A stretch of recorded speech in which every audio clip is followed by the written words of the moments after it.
welcome to our recently renovated kitchen. We renovated this kitchen in March, April, where it was more of like a cosmetic lift. We really didn't do anything structural. We wanted to keep it quite budget friendly just because this isn't our forever home. I would love one day to have the kitchen with the island, you know, the big island in the center and things like that. But with this space, with this home, it just wasn't feasible to invest that kind of money, and we want to be smart about the things that we chose. So with that in mind, we did choose a lot of things based on what we think more people, when they walked in, when we are going to be selling this home, that they would look and are just like very simple, would appeal to a lot of people. And they do appeal to us. I think it's beautiful. The white really does help create a lot more brightness in here because there's actually no windows or direct light in here. So that's been actually really nice to just have a lot more of that brightness feeling versus before.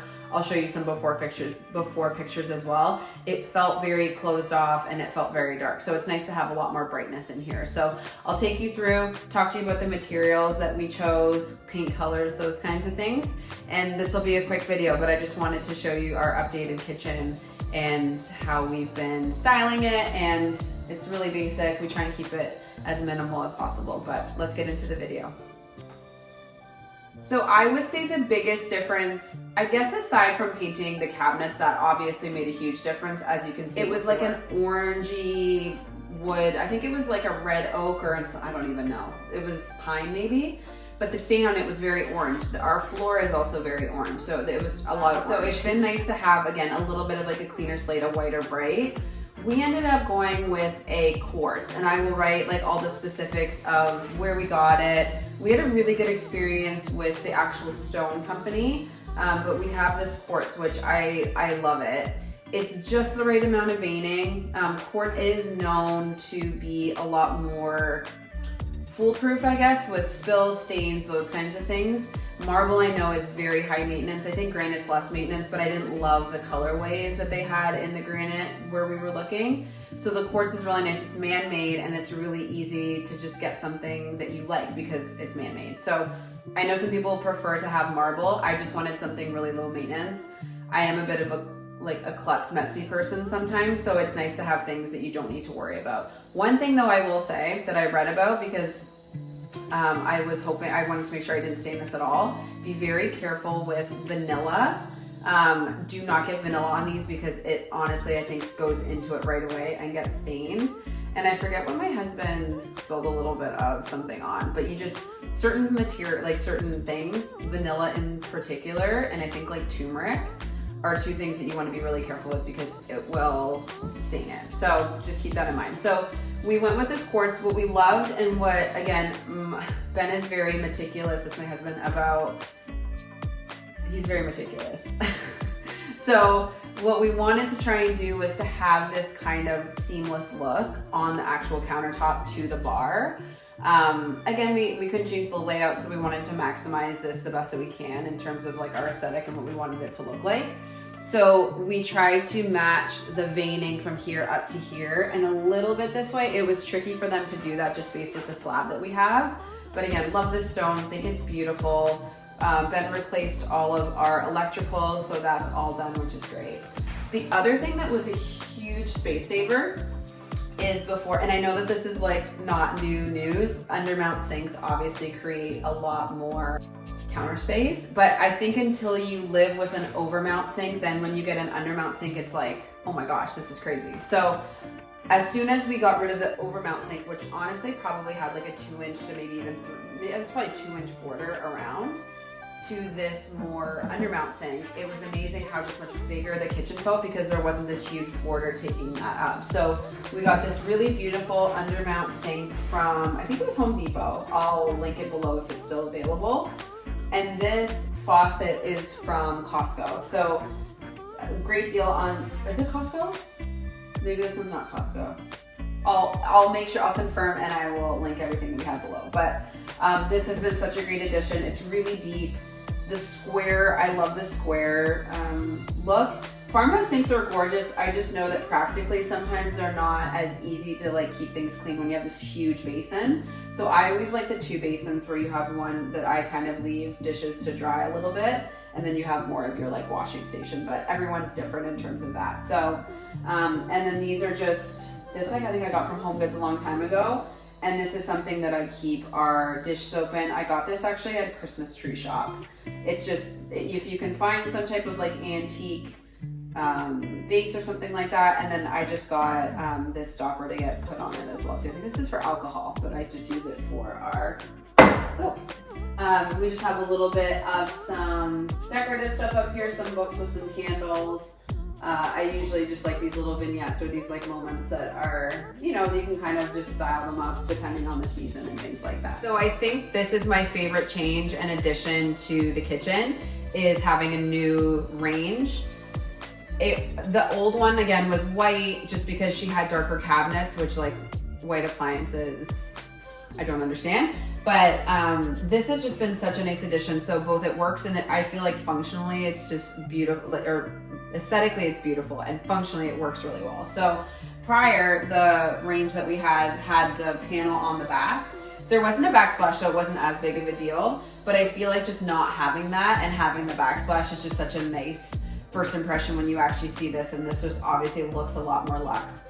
We got this from Home Depot, and I honestly think we got it. I would say for appliances, never buy appliances full price. Always wait for Memorial Day, Black Friday, even Labor Day sometimes, Boxing Day, depending if you're in Canada. Those are the times to buy appliances because they're usually $800 to $1,000 off, depending on where you live or things like that. But this I think was only $1,200, which is incredible for how well it, again, fingers crossed, it's worked well up until this point. But I do love it. We chose a marble herringbone mosaic for the back, which I really love as well too. I think it's just classic. We were in between doing more of like a textured subway tile that was kind of different hues of grays and white, so it was a little bit more multicolored in a way. I know that sounds weird, but it was between that or something like this classic marble herringbone. And my husband really pushed for the marble herringbone, which I'm happy about. I love it. I think it is a classic material and pattern, and I think it will appeal to a lot more people. And it looks more luxe than a subway tile, in my opinion. So I think, you know, and we don't have a ton of square footage to do, so I think spending a little bit more money on something like that is a good way to go. Again, don't love this whole setup, would love to have some beautiful hood, but it is what it is. You work with what you got. So we have our microwave up here as well too. Again, I can link all the appliances down below. The paint color that we went for was Chantilly lace.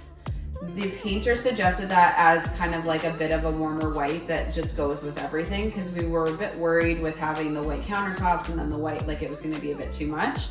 But I do like it. I really do. I think something with, you know, more dimension could have been nice too, but we were going to do gray lowers and white uppers. But the thing is too, with painted cabinets, it's a more affordable option than actually replacing all of your cabinetry.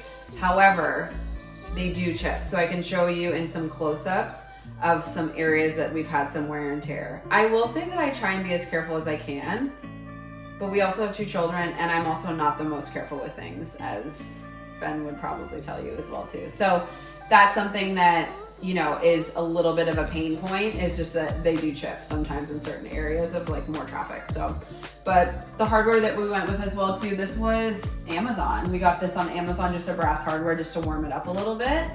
And yeah, so I mean, that's kind of it. And here are our new bar stools, and by new I mean 6 months old, and actually some projects that we need to do coming up. So these are a bar stool, I believe West Elm. I need to double check where we got these from, but I will link them below.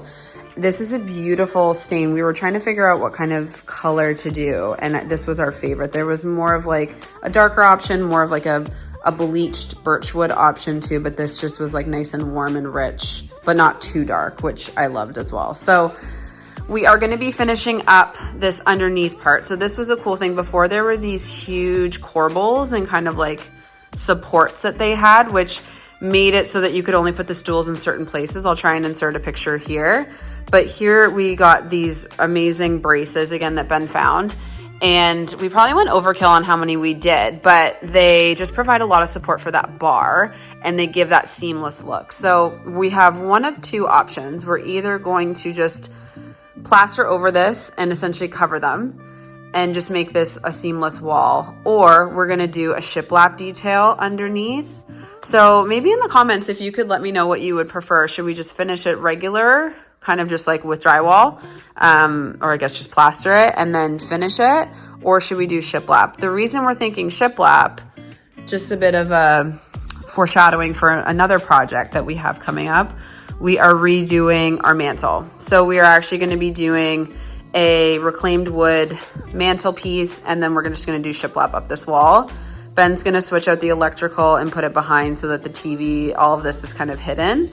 So we're gonna be doing shiplap here. So we were just trying to kind of decide whether we want to do shiplap there and shiplap below here, or if we wanna just finish this off regularly. So let me know what you guys think, and you can help us decide as well too.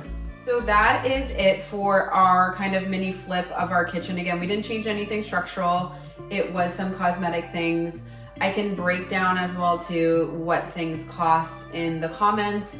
I think being upfront with costs and things like that is, and transparent, is nice, because sometimes you don't know what things cost, and you know, you see these beautiful kitchens on all of these gorgeous design accounts and you're like, oh, I want to do that for my kitchen, and then you find out it's like $100,000, which again is beautiful and I love seeing that. But if you just want to kind of do a quick flip, they are, you know, it also wasn't the most cheap thing to do, but I think for us this is going to be the biggest return on investment for when we sell our house and people don't see the really dark, dingy, white appliances kind of kitchen. This is, I think, what a lot more people walking into this home would want to see. And then they're, you know, it's already done. They don't have to do it. So yeah, thank you so much for watching. And if you are new, please subscribe, and I will see you in my next video. Bye.